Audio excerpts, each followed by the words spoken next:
manifestación clínica y la utilidad de la medicina de este grafitito nos muestra algunos de los elementos importantes y si se dan cuenta, pues varios de estos también los hemos visto en temas previos.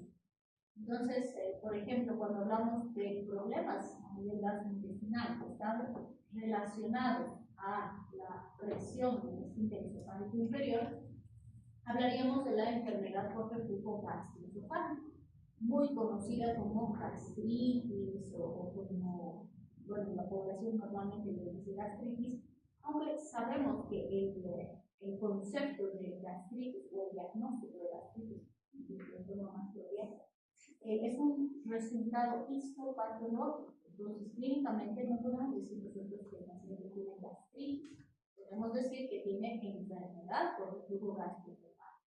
Una vez que se hace una endoscopía y una biopsia, ahí recién puede salir el diagnóstico de gastritis.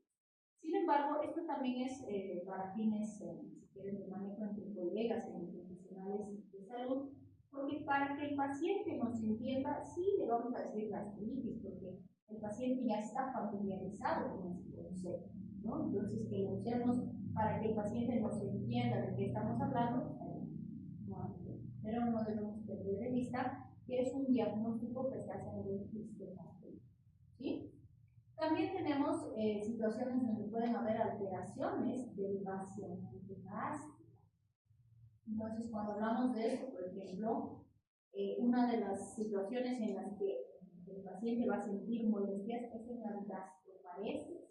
¿Qué sería una gastroparesis?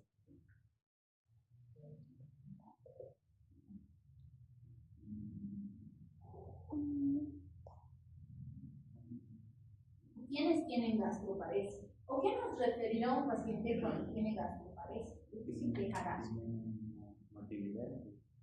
Ya, pero el paciente no te va a decir no, ni motilidad, estreñimiento. Eso sería más a nivel intestinal, ¿no? A nivel de colon. Si es estómago, no podemos hablar de estreñimiento sanitario. Estreñimiento es porque más saliva. Y se pueden asociar las dos por ahí. Muchas gracias.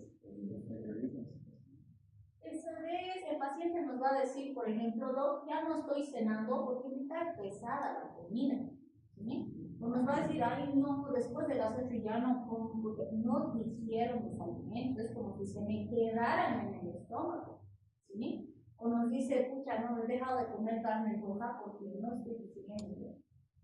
Entonces, todo eso es anormal, ¿sí? Y si el pacientito se está quejando de estas cosas, quiere decir que no hay un buen tránsito gastrointestinal. El alimento está pasando más lento del estómago hacia el intestino y algo tiene que estar funcionando, ¿sí? Por ejemplo, un grupo que le va a afectar tarde o temprano la gastroparesia es el grupo de los pacientes diabéticos, ¿sí? Porque el daño que va generando a largo plazo la diabetes en las terminales nerviosas también afecta al estómago y eso hace que el paciente empiece a digerir mal los alimentos. Entonces, si no tenemos un buen manejo alimenticio y demás en el paciente con diabetes, a largo plazo va a haber gastroparesia, ¿sí? También es importante considerar otras situaciones en las que puede haber retraso del vaciamiento gástrico, por ejemplo, postquirúrgicos, es decir, pacientes que han sido operados, han sido sometidos a una cirugía masiva, donde ha habido bastante manipulación, es común que exista gastroparesia. Y suele ser transitorio, ¿no? Un par de días, semanas después de la cirugía, se va normalizando el tránsito y esto va a ir mejor. ¿Sí? Bien. Las alteraciones en la motilidad del intestino delgado nos van a producir los famosos ilios postquirúrgicos. En farmacólogo ya hemos visto que es un ilio postquirúrgico. ¿Qué es un ilio postquirúrgico?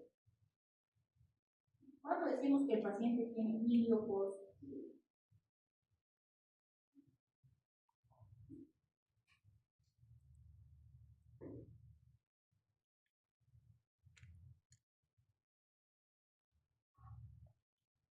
¿Qué es un ilio?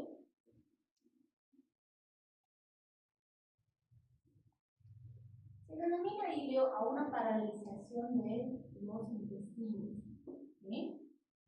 normalmente los cilios postquirúrgicos, como dice su nombre, se producen después de una cirugía, similar a lo que decíamos antes, donde puede aparentar el paciente tener una pseudo-obstrucción, porque come y no hay digestión, es como si se hubiera atragantado el alimento de una parte del intestino. Y eso es porque el intestino está ahí, quieto, no se contrae, no funciona, no nada. ¿Sí? Y esto es como consecuencia de una manipulación significativa durante el proceso quirúrgico. Y van a ver que dependiendo del proceso quirúrgico varía, ¿cierto? Que con la cirugía laparoscópica se ha avanzado bastante en los procedimientos, que son menos invasivos y demás. Pero, por ejemplo, si el paciente tiene una apendicitis y está aplastonada o ya ha habido un poco de derrame de líquido y más, hay que hacer una cirugía de hierro, ¿sí? O resulta que estaban sacando la vesícula y se ha perforado en el proceso de sacar y ha habido derrame de contenido, se tiene que abrir una más cavidad y lavar. ¿Cómo lavan la cavidad abdominal los cirujanos? Literalmente le meten solución desinfectante, frotan las vísceras, aspiran el contenido otra vez, a veces hasta sacan un poquito los intestinos y luego vuelven a acomodar en su lugar porque allá el rinconcito se ha derramado, porque si no limpian bien va a haber una peritonitis y eso es terriblemente alta la mortalidad. ¿Sí? Entonces imagínense con una manipulación de ese nivel. Claro, pues que el pobre intestino luego va a quedar ahí paralizado porque se lo ha manipulado demasiado. Y poco a poco hay que revertir y podemos usar fármacos para ayudar a mejorar esa motilidad. ¿Sí? Tenemos que estar fármaco uno también, ¿no? Y aquí está el que me decían hace un momento, las alteraciones en el tránsito colónico, el estreñimiento. Yo les pregunto, ¿cuándo se considera un paciente estreñido? O a ver, esta me la pregunto. ¿Cuánto es el hábito intestinal normal? ¿Cuántas veces al día debería entrar un paciente al baño a tener reposición? Lo mínimo, uno. Lo mínimo es una vez al día, todos los días. Si no entra mi paciente todos los días, es estreñido. Y si me dice, pero todo es que yo siempre entraba pasado un día, desde chiquito estoy acostumbrado a entrar pasado un día, es estreñido. ¿Sí? Porque en realidad lo fisiológico es que cada vez que comemos, evacuemos. Eso es lo fisiológico. Y si ustedes analizan a los bebecitos recién nacidos, que son súper fisiológicos, toman leche, bien, hacen. Toman leche, hacen. Y la mamá asustada, ¿no? Porque ha tomado 15 veces leche y la 15 veces. ¿Sí? Y es normal, es absolutamente normal. ¿Sí? Entonces, ¿por qué es importante? Porque ese estreñimiento conlleva consecuencias a largo plazo. ¿Sí? Las poliposis, el cáncer del colon. No se olviden que en el colon están todos los desechos de nuestro organismo, toxinas, elementos que tienen que salir. Y si se quedan más tiempo, claro que van a ir produciendo alteraciones a largo plazo. ¿Sí? Entonces es muy importante porque obviamente no le voy a ver al paciente su cara y le voy a decir, ay, un cara estreñido.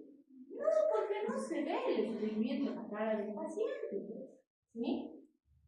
Pero tengo que preguntar y tienen que preguntar minuciosamente porque si usted le dice, ¿es estreñido? El paciente siempre les va a decir, no, normal. Tienen que preguntarle, ¿cuánto es normal? ¿Entras cada día? Y si sí, cada día una o dos veces, estamos bien. Pero van a ver que en muchos casos cuando le dicen cuánto es normal, entras cada día, no, pasado un día, pasado 2 días. Y eso no es normal. Pero ha sido tan frecuente en la vida del paciente que el paciente lo ha asumido como normal. Y no vamos a esperar a que aparezcan consecuencias para hacer el tratamiento. Debemos intervenir. ¿Sí? Y en la gran mayoría de los cuadros de estreñimiento, el problema es nutrición. No, es muy bajita la incidencia de pacientes con intestino perezoso, que tienen alteraciones genéticas que los predisponen, o que tienen chagas y que chagas ha hecho que el intestino esté largo. Es el porcentaje más bajo. Más del 80% es alimenticio. ¿Sí? que el paciente no se está hidratando bien, que no está comiendo suficiente fibra, que no está comiendo correctamente lo que debe comer cuando debe. ¿Sí? Y sobre todo con las mamás y los papás modernos tenemos problemas con la alimentación en la actualidad. Terrible. Tenías una bobita que tenía